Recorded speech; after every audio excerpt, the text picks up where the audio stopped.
Vamos lá, gauchada, tudo certo, tudo tranquilo. Voltando então aqui para falar sobre Manual de Danças Gaúchas. O primeiro, aquele livreto azul, famoso, clássico. Essa aqui já é a segunda edição, é de 61, mas o primeiro, se eu não me engano, foi de 55. Mas eu quero falar especificamente hoje de uma dança só, da chimarrita. Tem umas características aí que o pessoal não conhece. Uns dançam desde a mirim, eu acho que não conhece algumas coisas, eu quero trazer Cancioneiro Guasca, do Simões Lopes Neto, e o Cancioneiro Gaúcho também, do Augusto Meyer, para nos ajudar. Estou com mais alguns aqui do lado, se precisar eu vou pegar e já vamos falando sobre eles. Então, de cara aqui, ó, para quem tem o manual, esse azul, página 49, traz chimarrita. Ele vai trazer a letra, vai trazer alguns detalhes, mas o que eu acho legal é falar um pouco da parte histórica dela, como imaginam, né, como se estudou, como se recolheu, para ter chego aqui.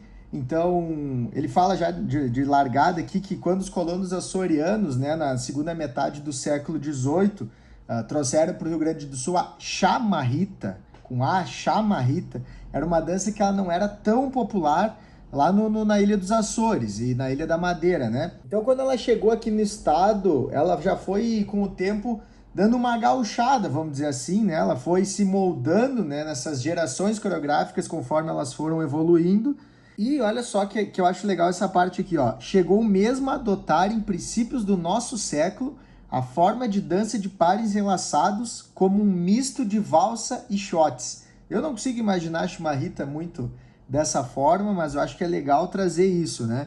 No Rio Grande do Sul e Santa Catarina, ela também foi dançada no Paraná e no estado de São Paulo. E, importante, na Argentina, lá em Corrientes, Entre Rios. E tem algumas quadrinhas da chimarrita, inclusive em espanhol, que foram recolhidas. Se eu não me engano, aqui nesses livros tem, senão eu vou pegar ali na estância virtual no site que eu sei, que eu já pesquisei e já achei sobre isso.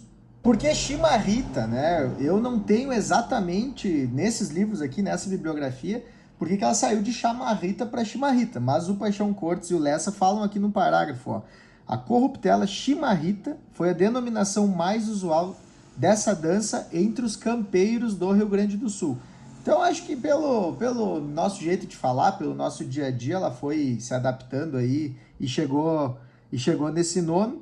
A coreografia, então, eles explicam que é uma dança de pares em fileiras opostas, então vai ter sempre a fila dos peões, a fila das prendas. A gente vê isso em todos os concursos hoje. Aí, claro, vai ter quem adapta e fazer tudo pro mesmo lado, quem faz umas letras, então tem algumas coisas, mas sempre fileiras opostas de peões e de prendas.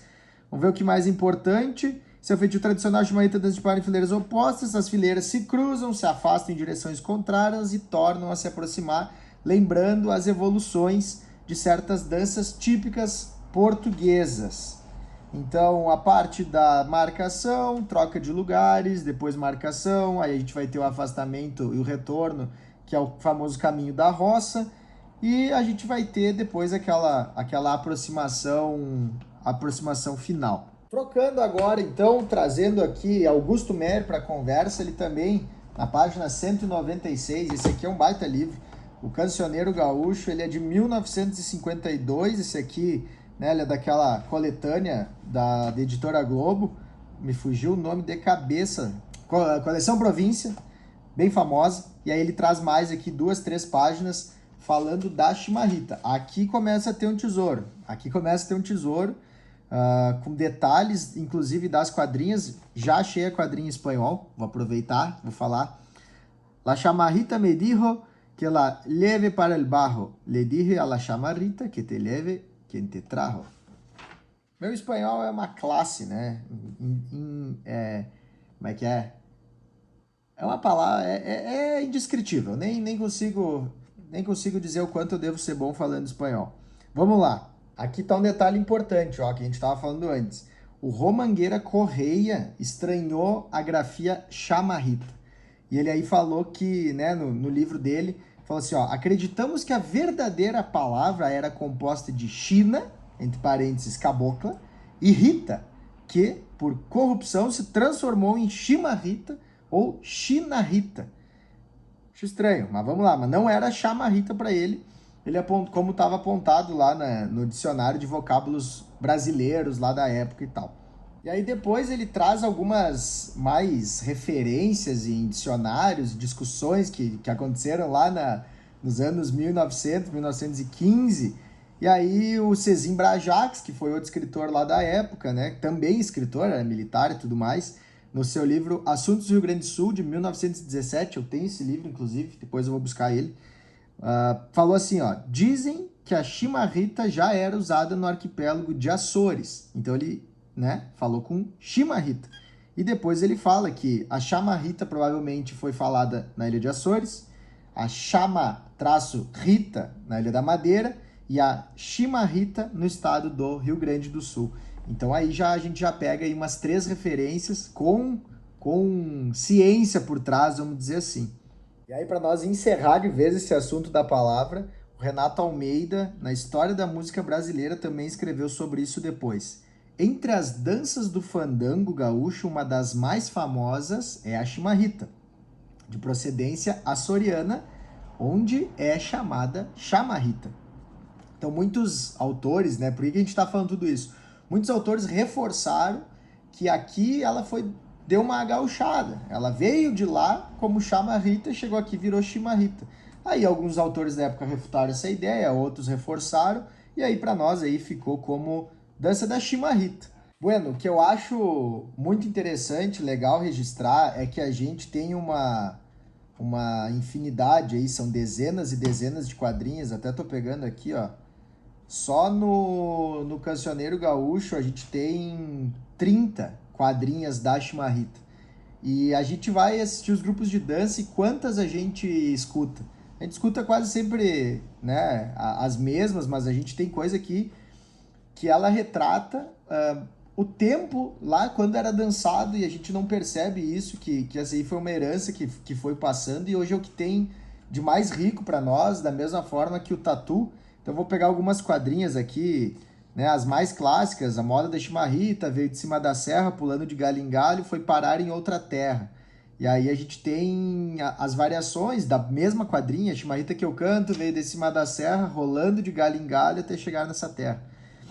A chimarrita quando nova, uma noite me atentou, quando foi de madrugada, deu de ré e me deixou. Aí tem aqui, te trouxe lá do Rio. Mas, por exemplo, aqui, ó. Chimarrita diz que tem 4 cavalos oveiros. Mentira da chimarrita. Só se são 4 fueiros. Aí é mais difícil para dançar, mas a gente poderia utilizar nessas essas quadrinhas. Chimarrita diz que tem 7 cavalos tostados. Mentira da chimarrita. Nem perdidos nem achados. Ó, chimarrita diz que tem 3 cavalos tubianos. Mentira, tudo mentira. Nem garras, pingos, nem panos. Aragana e caborteira. Aqui, ó. Quem sabe se a chimarrita na alma criou cabelos. Quem vê uma bagualada vê mais vultos do que pelos. Cara, isso aqui é... Quem que já cantou isso aqui, cara? Quem que já usou num grupo? Né? Tironhada da sorte, a chimarrita rodou. Logo veio a crua morte e as garras lhe botou. Chimarrita morreu ontem mesmo se enterrou. Quem chorar a chimarrita leva o fim que ela levou. Então, se a gente lê a chimarrita toda aqui, ela vai criando uma historinha, como se fosse, sendo que são quadrinhas, de certa forma, isoladas, mas elas contam uma história. E aí, nesse livro eu acho interessante porque ele puxa de outros cancioneiros também, não só do cancioneiro gaúcho, não só do nosso, mas, por exemplo, do cancioneiro cearense. Mariquinha morreu ontem mesmo se enterrou, na cova da Mariquinha nasceu um pé de fulô. Se enterrou, pé de fulô. Umas coisas, assim, muito diferentes para nós, né? Vou pegar um outro livro. Bueno, Literatura Gauchesca, do Cancioneiro Popular à Modernidade, um livro da Lisana Bertucci. Ela traz algumas críticas, assim, aos cancioneiros, né, de cada época, e eu me recordei agora que ela fala da chimarrita em algum momento. Quero ver se eu encontro. Ah, mas é difícil. Cara, achei.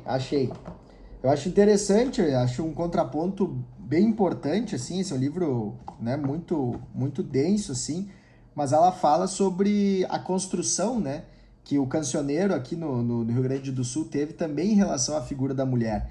E aqui ela fala, por exemplo, assim, ó, vamos então observar que percurso é este da evolução da imagem da gaúcha, de prenda à mulher. Qual o papel da poesia regionalista nesse processo? Se por um lado a literatura retratou a realidade feminina, denunciando criticamente a condição da mulher, se estimulou uma caminhada rumo à emancipação, por ora reafirmou a ideologia romântica que a mascara. Aí fala do tatu, mas também fala da chimarrita. Que ela fala assim, ó, no outro motivo do fandango, a chimarrita, temos já a mulher coletivizada como velha ou pobre, mas que sonhadora inventa um mundo mentiroso e melhor. Aí traz a quadrinha. Chimarrita é altaneira, não quebra nunca o corincho. Diz que tem 30 cavalos e não tem nenhum capincho. Nessa composição, temos o homem poeta cantando a mulher, a pedido de uma moça, gesto do qual no final espera o seu galardão, que portanto não é gratuito. A chimarrita morre, mas sua morte e vida são produtivas, porque dão motivo de dispensar. Aí a quadrinha. Chimarrita morreu ontem, ainda hoje eu tenho pena. Do corpo da chimarrita vai nascer uma açucena. Chimarrita morreu ontem, mas há sempre que durar. As penas da chimarrita fazem a gente pensar. E aí vai indo, cara. Aí fala do balaio. Então ele traz esse livro interessante, cara. Quem quer ter um ponto de vista um pouco diferente sobre o cancioneiro, acho bem legal. Aí a gente vai ter no Danças e Andanças mais alguma coisa que vai falar, né? Dessas danças mais antigas, mas por hoje eu queria trazer chimarrita, umas características nesses livros clássicos aqui. A gente quer falar do gaúcho, danças e andanças, trazer um Fernando Assunção para conversa, bailes e bailares e por aí vai. O restante tem guardado ali. Gachado, se gostaram, sabe como é que funciona? Compartilha, divulga. O importante é que a gente volte a prestar atenção nos detalhes das danças, saber um pouquinho da origem, um pouco da história, tentar fazer aqui um pouco mais em vídeo, o que eu fazia normalmente em texto lá na Estância Virtual. Espero que tenham gostado, não vai ter muita produção isso aqui, vai ser meio a moda louco. E ó, vamos mostrar aqui, ó, tem bastante coisa, bastante material aí, ó. Isso aqui é tudo paixão e por aí vai. Quem sabe a gente vai falando mais. Valeu, um abraço.